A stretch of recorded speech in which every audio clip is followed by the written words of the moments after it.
Assalamualaikum warahmatullahi wabarakatuh. Hari ini kita belajar IPA, materinya tentang zat adiktif dan psikotropika. Nah, ini zat adiktif dan psikotropika itu yang kita kenal sebagai narkoba. Nah, ini ada tumbuh-tumbuhan dan yang menghasilkan narkotika. Ini cara pakainya, ada yang disuntik, ada yang ditelan langsung ya. Nah, kita akan bahas hari ini ya. Sebelumnya, untuk channel ini untuk lebih berkembang, jangan lupa di like dan di subscribe ya. Terima kasih. Pengertian zat adiktif. Zat adiktif adalah zat yang pemakaiannya dapat menimbulkan ketergantungan fisik yang kuat dan ketergantungan psikologis yang panjang. Ini contoh-contoh orang yang sedang ketergantungan, nah, edik nih. Aduh, ada yang sampai seperti ini, ada yang dia ingin sekali mengkonsumsi, ada yang seperti itu ya. Nah, ini narkotika terbagi lagi menjadi ada yang namanya ganja, yaitu cannabis sativa, berasal dari tanaman cannabis sativa atau marijuana. Bisa dapat dari daunnya, bunganya, biji ranting. Ada opium dari getah buah, Fafaver somniferum, ini tumbuhannya seperti ini. Ada kokain, Erythrocylum coca, ada coca. Lalu ada nikotin, ini untuk yang dirokok ya, tembakau. Nah, ini tumbuhan cannabis sativa. Tumbuhannya bagus ya. Dia daunnya runcing-runcing tipis-tipis. Nah, seperti ini. Mirip daun singkong. Ini banyak hidup di hutan-hutan daerah Sumatera, Kalimantan, banyak yang diselundupkannya di situ-situ. Nah, ini bentuknya seperti ini. Ada Fafaver somniferum. Ini tumbuhannya. Nah, buah opium akan mengeluarkan getah kental berwarna putih, setelah kering berubah warna menjadi coklat. Getah ini dipungut dan dipasarkan sebagai opium. Nah, ini opiumnya. Opium mentah ini bisa diproses secara sederhana hingga menjadi candu siap dikonsumsi. Kalau getah ini diekstrak lagi akan menghasilkan morfin. Morfin jika diekstrak lagi akan menghasilkan heroin. Lalu akan diolah lagi bisa menjadi sabu-sabu. Nah, ini rangkaiannya. Ini ada Erythrocylum coca. Nah, kokain. Nah, ini tumbuhannya. Ini nikotin untuk yang dirokok ya. Nah, ganja dipakai dalam bentuk lintingan rokok. Gejala pemakaiannya bisa menyebabkan gembira, tertawa, santai, bicara sendiri, ngantuk, pengendalian diri kurang. Opium bisa dipakai dalam bentuk langsung dimakan ya, dalam bentuk tablet-tablet. Gejala pemakaiannya gembira, tertawa, berlebihan, mual, kerusuhan. Nah, ini ada kokain. Kokainnya juga bisa langsung diminum. Tablet seperti itu.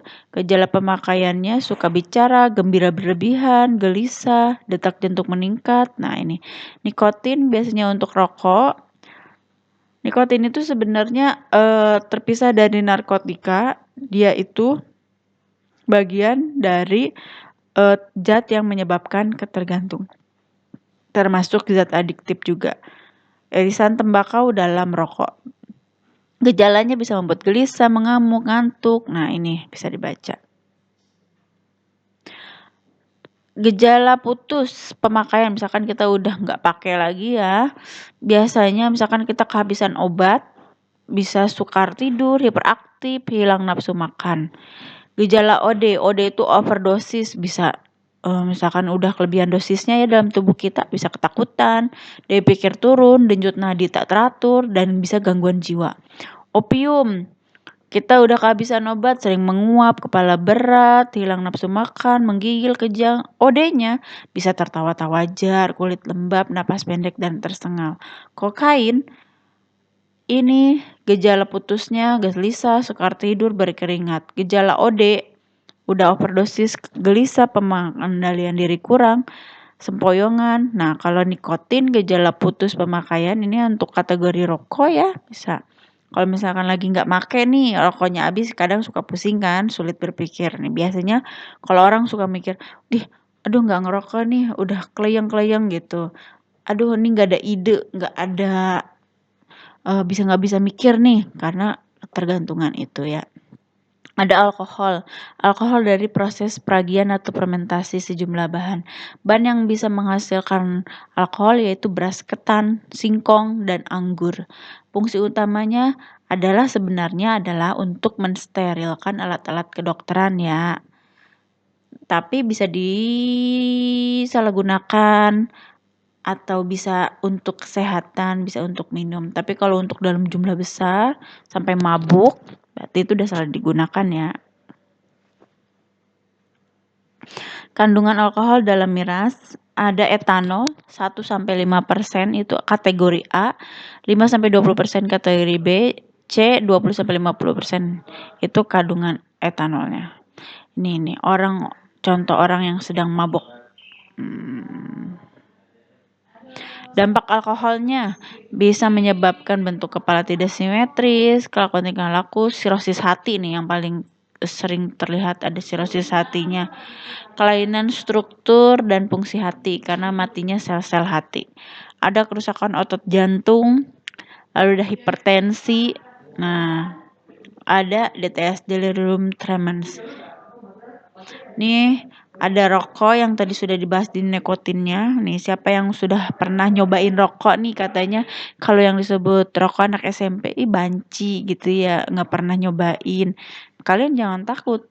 Kalau yang sebut banci itu adalah justru yang nyobain rokok. Kenapa? Karena dia tidak sayang pada dirinya sendiri, malah ingin meracuninya dirinya sendiri. Karena udah tahu rokok itu nggak ada baik-baiknya sama sekali, malah dipakai gaya-gayanya sendiri kayak gitu. Kalau sudah terkena dampak negatifnya baru tahu rasa. Nah, coba kalian pikir, dari mana itu si rokok ada fungsi baiknya? Ininya saja udah kandungannya ya, ada racun untuk hukuman mati, hidrogen cyanida, ada amonia pembersih lantai, pelarut industri, arsen, racun, bahan bakar korek, aki buat pakai aki, gas dari knalpot, bahan bakar plastik, penghapus cat, bahan bakar roket. Ini semuanya ada nih dalam satu rokok, satu linting rokok. Bayangkan kalau kalian itu rokoknya itu sehari habis berapa. Dan bagi yang anak SMP yang gaya-gayaan pengen nyobain rokok, nih kalian nelen ini. Gak ada baiknya untuk tubuh kalian. Yang ada kalian nanti akan ketergantungan terus-menerus. Dan itu tidak baik. Ingat tadi dampak negatifnya sangatlah banyak. Nih, dari rokoknya itu dalam kimianya dan nikotin menyebabkan ketagihan, jaringan otaknya rusak, darah menggumpal, mengeraskan pembuluh darah. Ada tar, ini membunuh sel-sel saluran pernapasan dan paru-paru, meningkatkan produksi lendir dan cairan paru, menyebabkan kanker paru-paru. Ada karbon monoksida, meracuni darah, karena lebih kuat mengikat hemoglobin dibandingkan oksigen. Zat-zat karsinogen, zat-zat racun lainnya merangsang tumbuhnya sel-sel kanker. Iritan itu merusak saluran napas, membunuh sel-sel. Ini nggak ada baik-baiknya rokok ya. Jadi nggak boleh dikonsumsi. Ada psikotropika. Psikotropika juga sama bisa menyebabkan ketergantungan, yaitu zat atau obat alami bukan dari narkotika, bukan dari tumbuhan-tumbuhan yang tadi ya, yang cannabis sativa, lalu ada papaver omniferum dan lain-lainnya. Nah, ini namanya psikotropika yang berkhasiat psikoaktif yang berpengaruh pada susunan saraf pusat menyebabkan perubahan khas pada aktivitas mental dan perilaku. Psikotropika itu ada golongan 1, golongan 2, golongan 3, dan golongan 4. Golongan 1 itu sebenarnya untuk tujuan ipteknya ada tujuan iptek dan juga udah tujuan terapi. Tapi tujuan ipteknya sebenarnya untuk mengakibatkan tujuan ipteknya adalah untuk pengobatan. Tapi untuk yang terapinya karena overdosis bisa mengakibatkan sindrom ketergantungan. Golongan 2 mengakibatkan sindrom ketergantungan juga sama ini sangat kuat, ini sedang dalam meningkatkan sindrom ketergantungan, yang ini sindrom ketergantungannya ringan.